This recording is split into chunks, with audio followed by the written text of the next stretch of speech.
안녕하세요, 여러분. 6교시 수업 시작하겠습니다. 자료와 정보의 표현에 대해서 이번 시간에 공부를 할 거예요.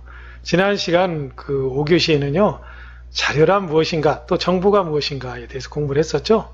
자료라고 하는 것은 어떤 의사결정을 하기 전에, 즉 문제 해결을 하기 전에 단순히 측정되거나 모아진 이야기한다고 했습니다.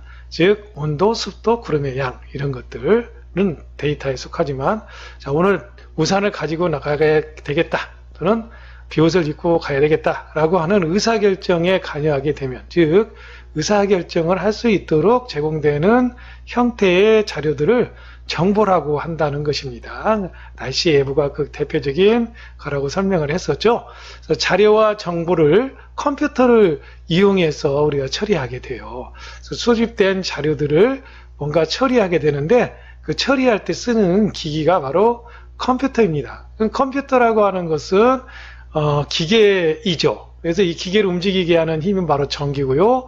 이런 전기의 상태, 즉 전기의 스위치가 꺼져 있냐 켜져 있나를 우리가 그 기호로 표시하게 되는데, 꺼져 있으면 0, 켜져 있으면 숫자 1로 표시하게 됐어요.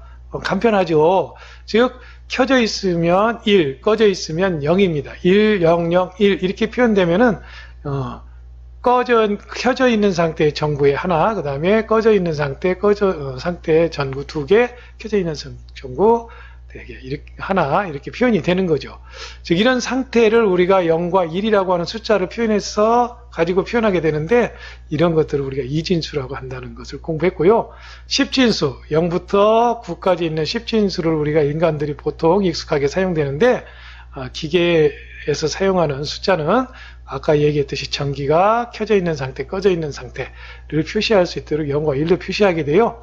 우리가 이것을 이진수, 이진화 코드라고 얘기를 할 수 있는 것이죠. 그래서 숫자를 이진수로, 10진수를 이진수로 바꾸는 방법도 지난 시간에 공부를 하게 됐어요. 10진수를 이진수로 만들기 위해서는 나눠지지 않을 때까지 2라고 하는 숫자로 나누게 되고요. 거기에 따른 목과 나머지를 가지고 이진수를 표시하게 되는 방법을 지난 시간에 공부했었죠. 자, 그럼 이번 시간에는요, 문자 표현에 대해서 공부를 할 거예요. 문자와 이미지, 동영상, 그리고 음악, 소리의 표현, 이런 것들을 컴퓨터를 통해서 어떻게 표현하고 있는지를 한번 배워보도록 하겠습니다. 자, 그러면 같이 공부해 보도록 하겠습니다. 먼저 문자 표현에 대해서 먼저 공부를 해 보도록 하겠습니다. 자, 문자의 표현 방법인데요. 문자라고 하는 것을 여러분들 예를 들면 컴퓨터라고 우리가 자판을 통해서 입력하게 되죠. 그러면 이 컴퓨터라고 입력된 자판에서의 데이터는 이제 컴퓨터로 이동하게 됩니다. 자, 이 컴퓨터에서는요, 이 컴퓨터라고 하는 한글을 처리를 해야 돼요. 그럼 컴퓨터라고 하는 요 기계는 컴퓨터라는 말을 알아들을 수 없거든요. 그럼 본인만의 언어로 바꾸게 되는데, 자, 이게 바로 본인만의 언어예요. 즉 1, 0, 1, 0 이렇게 표시된, 기호로 표시된 부분이죠. 이건 지난 시간에 설명했듯이 전기 스위치의 상태라 이렇게 생각하면 쉽게 생각할 수 있다고 그랬어요. 먼저 켜, 꺼, 예를 들면 이런 식으로 이 상태를 표시한다는 것이죠. 이렇게 처리된 데이터가 다시 우리 사람에게 알려주는, 자, 결과를 보여줘야 되겠죠. 이런 결과를 보여주는 한글로 이렇게 보여주게 되는데, 이것을 또 컴퓨터는 자기의 안에 있는 이런 이진화되어 있는 코드를 사람이 알 수 있는 기호로 바꿔주게 돼요. 자, 이 한글이 컴퓨터 안으로 들어가서 이렇게 이진수로 바뀌는 과정을 우리가 인코딩 한다 이렇게 얘기했고, 컴퓨터 안에 있는 이런 이진화되어 있는 이런 것들이 다시 우리의 볼 수 있도록 이렇게 바꿔주는 것을, 원래의 데이터로 바꿔주는 것을 디코딩 한다 이렇게 얘기를 했었습니다. 자, 인코딩과 디코딩에 설명을 했었어요. 그럼 이런 문자는 어떻게 표현이 될까요? 컴퓨터 안에서 우리가 이진화할 때 어떤 식으로 표현하느냐, 바로 그 표현하는 약속을 만들게 됩니다. 먼저 미국에서 만들게 돼요. 그게 바로 아스키 코드입니다. 아스키 코드 아닙니다. 아스키 코드. 아메리칸 스탠더드 코드, 줄여가지고 아스키 코드라고 해요. 아스키 코드. 자, 이것은 7비트를 사용합니다. 비트가 뭔지는 딱 좀 이따 다시 한번 설명하기로 하고요. 자, 미국에 처음으로 이렇게 자기들 나라에 쓸 수 있는 표준 코드를 만든 거예요. 근데 컴퓨터가 어때요? 이제 전 세계적으로 두루 사용이 되게 되죠. 그래서 각 나라 언어들을 표현할 수 있는 그런 상태가 돼요. 그래서 각 나라별 언어를 아스키 코드만으로는 표현할 수가 없으니까 이것을 해결하기 위해서 만들어진 게 바로 유니코드입니다. 유니코드는요, 이와 같이 8비트, 16비트, 그 외에 32비트를 사용하게 돼요. 그래서 문자를 인코딩, 즉 컴퓨터라고 하는 글자를 입력하게 되면 그것을 처리하기 위해서 인코딩하게 되는데, 인코딩하는 그 안에서 어떻게 인코딩할 것인가를 서로 약속, 컴퓨터와 사람이 어떻게 이것들을 의사를 주고받을 것인가, 통신할 것인가, 이것을 서로 약속을 만들게 된 게 바로 아스키 코드와 유니코드다. 아스키 코드는 영어를 표현하는 것이고, 영어의 다른 언어를 표시하기 위해서 유니코드를 사용했다는 것입니다. 자, 아스키 코드와 유니코드에 대한 설명이었어요. 자, 이번에는 아까 비트라는 게 나왔었죠? 이 비트에 대해서 한번 설명을 하도록 하겠습니다. 정보의 가장 기본 단위는요, 가장 낮은 단위가 비트입니다. 자, 이 비트라고 하는 것은 뭘까요? 비트라고 하는 것은요, 일반적으로 우리가 전구라고 생각하시면 돼요. 전구? 네. 자, 이렇게 전구가 있습니다. 자, 전구. 그림 그리는데 좀 서투르게 이해해 주세요. 자, 이게 전구가 있어요. 이 전구 하나로 표시할 수 있는 정보 단위는 얼마일까요? 네? 네, 그렇습니다. 껐다, 켰다. 꺼져 있는 상태는 아무것도 하지 않았다. 0. 켜져 있는 상태는 숫자 1로 표시하게 돼요. 이렇게 두 가지로 표시할 수 있는 단위, 이것을 1비트다. 깜빡이 되겠죠. 이 깜빡, 바로 이게 1비트라고 하는 단위가 되겠습니다. 자, 그러면 이것들이 너무 무한정 늘어나면 이렇게 한눈에 보기 어렵죠. 그래서 이것들을 묶어서 표현하게 됩니다. 단위수를 어떻게 좀, 우리가 예를 들면 그램을 표시를 할 때 1g부터 1000g까지 쓰게 되죠. 그러면 1000g이 되면 너무 이제 쉽게 말해서 단위수가 커지니까, 개수가 너무 많아지니까 줄여서 1kg 이렇게 얘기하듯이 이것도 역시 어느 정도 크기를 줄여서 표준화했어요. 자, 그럼 먼저 1바이트입니다. 자, 1바이트라고 하는 건요, 8개의 비트로 구성된 저장 단위. 그러니까 8비트가 바로 1바이트가 되는 것이죠. 자, 그러면 예를 들면 이런 것들입니다. 자, 이런 것들. 문자 A와 B를 표현했다. 그러면 문자 A를 1000001 이렇게 바꾸는 것은 이진화한 거죠. 이진화한 겁니다. 그래서 인코딩 한 거예요. 거꾸로 1000001 상태를 A로 바꾼 것은 역시 우리가 디코딩이라고 하는 것이죠. 그럼 이게 1, 0, 0, 0 이렇게 표시되어 있는데, 요거 한 단위, 요거 하나하나가 다 뭐냐? 전구라고 생각하시면 돼요. 이 전구가 지금 몇 개 있습니까? 하나, 둘, 셋, 넷, 다섯, 여섯, 7개 있죠? 이 7개의 단위수를 가지고 우리가 아스키 코드를 만들었어요. 즉, 이것은 전구의 개수라고 생각하면 됩니다. 각각.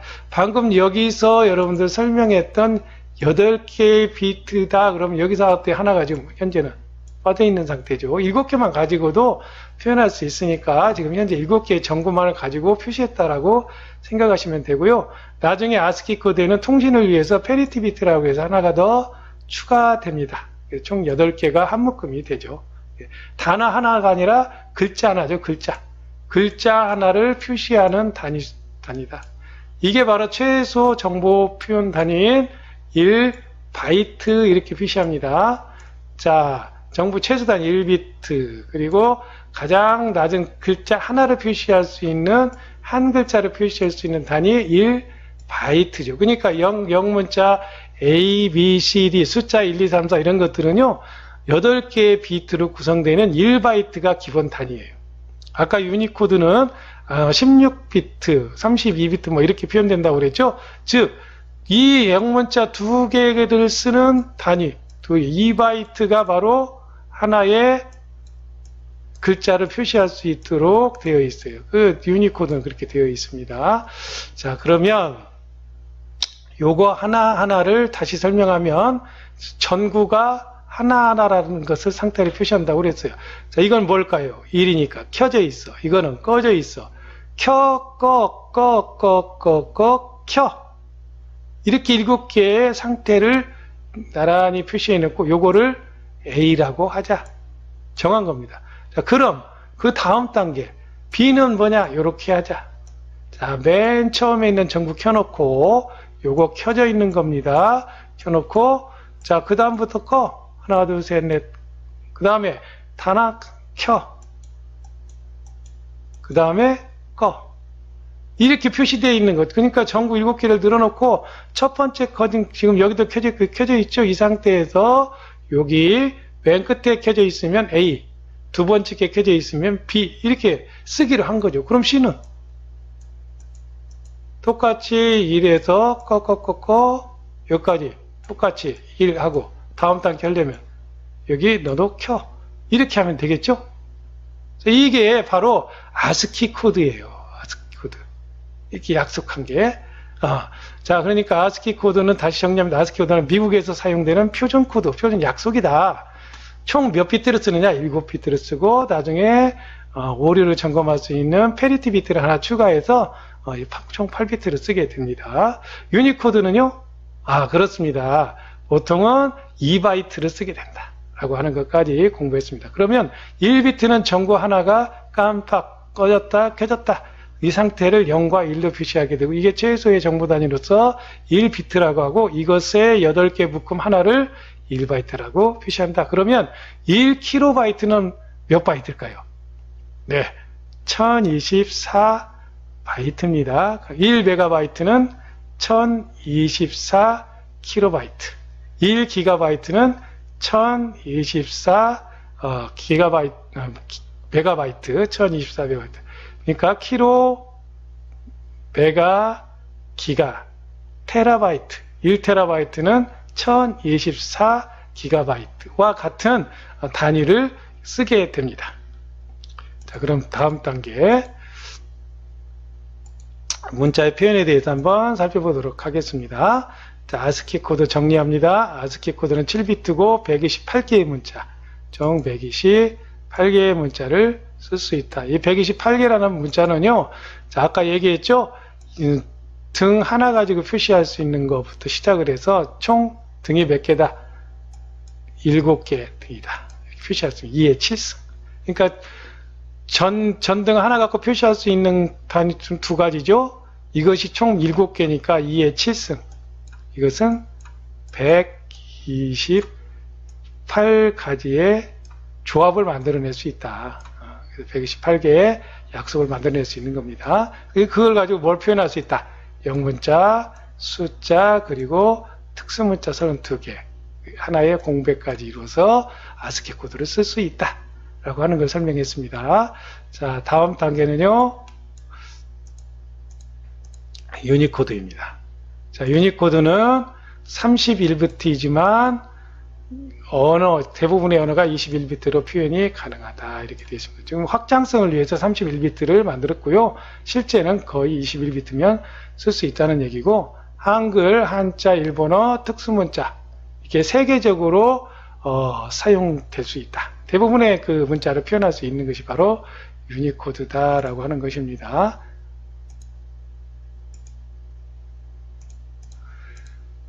자, 그러면 이번에는요, 이미지의 그 표현 방식에 대해서 한번 공부를 해보겠습니다. 자, 이미지 표현 방식에는요, 비트맵과 벡터 방식이 있어요.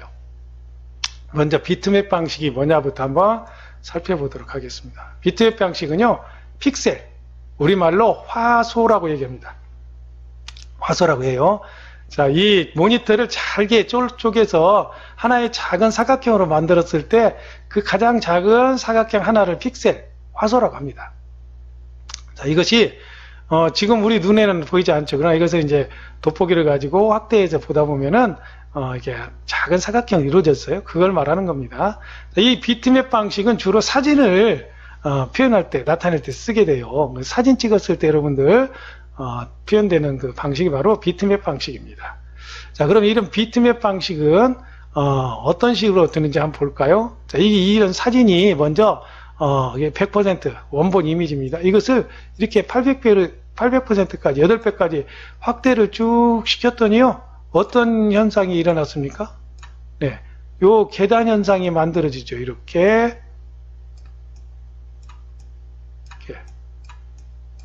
거칠게 깨지는 현상이 보이게 됩니다.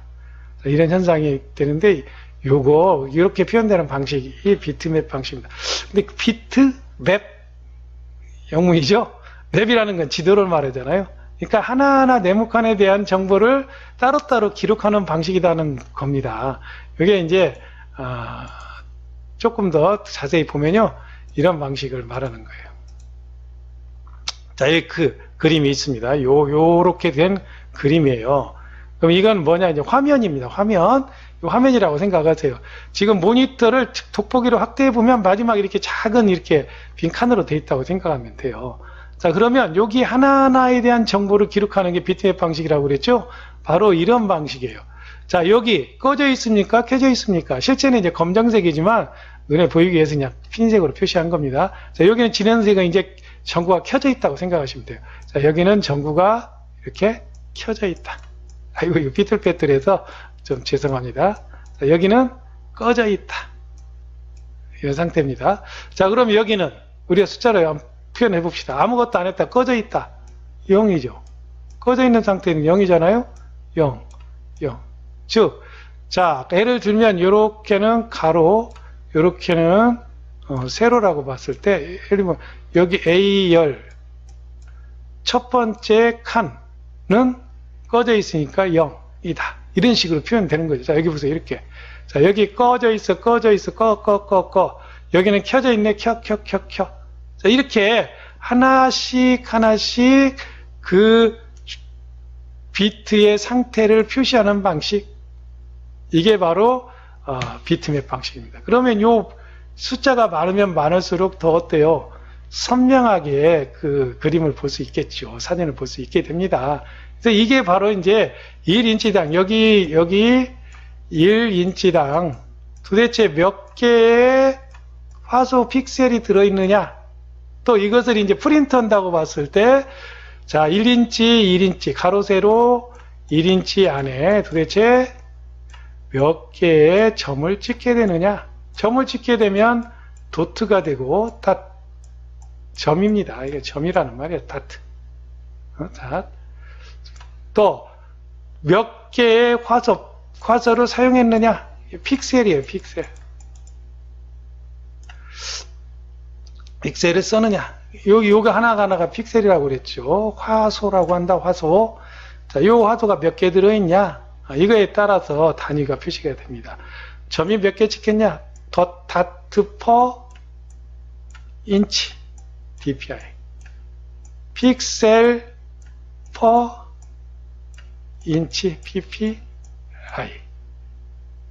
이해되시죠? 네, 그렇습니다.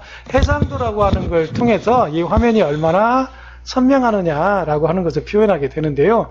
종이에 인쇄할 때는 프린터 옛날에 점을 다다다닥 찍어서 이렇게 그림을 그렸거든요. 옛날 신문지 보면 이제 그런 식으로 그리는 겁니다. PPI는 이렇게 모니터를 통해서 볼 때 픽셀에 도대체 몇 개 들었냐라고 하는 거죠. 요즘 모니터는 상당히 그 해상도가 좋죠. 그래서 숫자가 크면 클수록 해상도가 높은 거다 이렇게 볼 수 있겠습니다. 자, 지금까지 이제 그 도대체 이미지 문자 표현을 어떻게 하느냐, 그리고 이미지 표현을 어떻게 하느냐의 방식 중에서 비트맵 방식까지 설명을 했어요. 자, 그러면 이제 벡터 방식을 한번 설명을 해보겠습니다. 벡터 방식이라는 거 대체 뭐냐? 자, 여기 보면요. X와 Y 좌표값. 자, 요렇게 있으면 점이 여기 있다. 그럼 바로 여기 X축, Y축. 몇 번에 해당되느냐? 거기에 대한 정보를 쓰는 겁니다.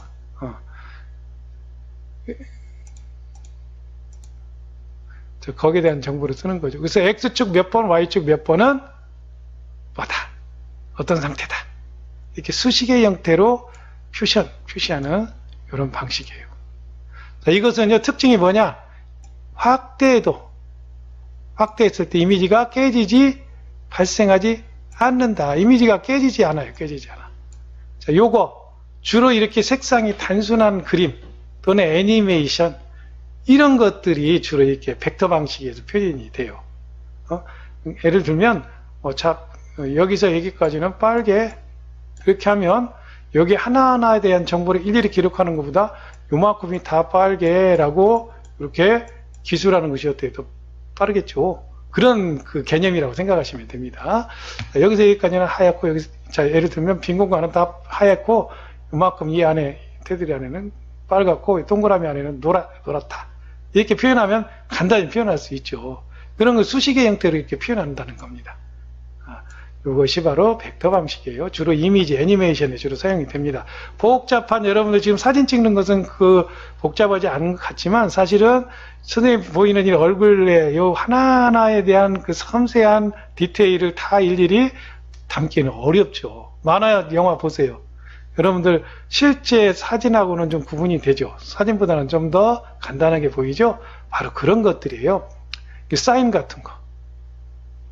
이런 건 하나의 수식을 이용해서 벤 다이어그램 수식을 이용해서 사용할 수 있거든요. 이런 것들입니다. 확대해도 깨지지 않습니다. 자, 아까 이미지의 해상도에 대해서 잠깐 설명했었죠. 1인치에 표현할 수 있는 픽셀의 개수 PPI입니다. PPI 픽셀 화소수 per 인치 1인치당 화소수가 몇 개가 들어있냐 라고 하는 겁니다. 몇 개가 구성이 되어 있느냐 dot per inch 1인치에 몇 개의 점들을 찍을 수 있느냐 라고 하는 거죠. 모니터에서는 PPI를 쓰고 인쇄물의 경우에는 DPI를 쓴다라고 하는 겁니다. 자, DPI는 출력 1인치당 몇 개의 점을 찍느냐, 픽셀이 아니라 점입니다. 자, PPI는 1인치당 몇 개의 픽셀 화소를 할 수 있느냐라고 하는 겁니다. 네, 오늘 수업은 잘 받으셨나요? 좀 지루하셨죠? 지금부터 좀 정리하고 마치도록 하겠습니다. 자, 오늘은요, 문자 표현과 그리고 이미지 표현의 방식에 대해서 설명을 했어요. 자, 문자 표현 방식은 아스키 코드라고 하는 방식과 유니코드 방식이 있습니다. 아스키 코드는 미국에서 정한 표준 약속이다 이렇게 생각하면 돼요. 그 사람들이 영어를 표현하기 위해서 또 숫자, 특수문자를 표현하기 위해서 이진화 코드를 하나하나 글자와 대비해서 한 약속이라고 보시면 됩니다. 자, 그리고 유니코드는 전 세계적으로 컴퓨터가 널리 사용이 되니까 자연스럽게 미국에 사용하는 영어 말고도 다른 언어들, 한글, 그 다음에 중국어, 일본어 이런 언어들도 사용해야 되는 상황이거든요. 이런 것들을 좀 더 사용할 수 있도록 확장한 그런 개념이 유니코드의 개념이에요. 그래서 아스키 코드는 7비트를 주로 사용했고 그 외에 통신 오류를 잡아낼 수 있는 페리티 비트를 넣어서 8비트를 쓰게 되고요. 유니코드는 그보다는 이제 16비트를 사용하게 됩니다. 자, 그 다음에 이미지를 어떤 식으로 표현하는지를 또 공부를 했어요. 이미지를 표현하는 방식에는 비트맵 방식과 벡터 방식이 있었습니다. 비트맵 방식은요, 글자 그대로 비트, 깜박깜박이라고 하는 표현이 되겠습니다. 그래서 화소 하나하나에 대한 정보를 일일이 기록하는 방식이죠. 자, 상태, 꺼졌다, 0, 켜졌다, 1, 이런 식으로 기록하는 방식, 비트맵 방식이었고요. 대표적인 파일류는 비트맵 방식의 BMP 방식이 있고요. 그 다음에 JPG 이런 것들이 비트맵 방식의 파일 형식이었어요. 그 다음에 벡터 방식입니다. 벡터 방식은요, 간단한 애니메이션이나 또는 일러스트레이터, 즉 만화를 그린다고 생각하시면 돼요. 색상이 단순하잖아요. 이랬을 때는 좀 더 여기 X좌표, Y좌표를 이용해서 여기서 여기까지는 쉽게 말하자면 검정색이다, 노란색이다 이렇게 하게 되면 쉽게 표현할 수 있겠죠. 그래서 좀 더 중복되지 않고 용량을 줄여서 표현할 수 있는 그런 방식입니다. 비트맵 방식은요, 일반 사진이나 이런 데 주로 사용이 돼요. 조금 더 세밀하고 변화가 이렇게 단계적으로 이루어지는데 사용이 되고 있습니다. 용량이 크죠. 그리고 확대하면 파일이 깨지는 현상이 있습니다. 벡터 방식은요, 아까 수식을 이용한다고 그랬잖아요. 그래서 표현이 간편하니까 용량을 적게 차지하는 특징이 있어요. 그러나 확대해도 깨지지 않습니다. 그러나 비트맵 방식에 의해서 좀 더 세밀하고 점진적인 변화를 표현하는 데는 좀 어려움이 있어요. 좀 더 오히려 용량이 커지는 그런 경향이 있거든요. 그래서 벡터 방식은 주로 이렇게 간단한 일러스트레이터 같은데 표현하는 방식으로 주로 많이 사용이 된다 라고 하는 것입니다. 포토샵에서 사용하는 건 주로 비트맵 방식의 이미지고요. 일러스트레이터라고 하는 프로그램에 사용하는 방식은 주로 벡터 방식이다, 이렇게 볼 수도 있겠습니다. 자, 오늘 수업 어려우셨지만 여러분들 고생 많았습니다. 다음 시간에 또 같이 하는 시간 가질게요. 안녕.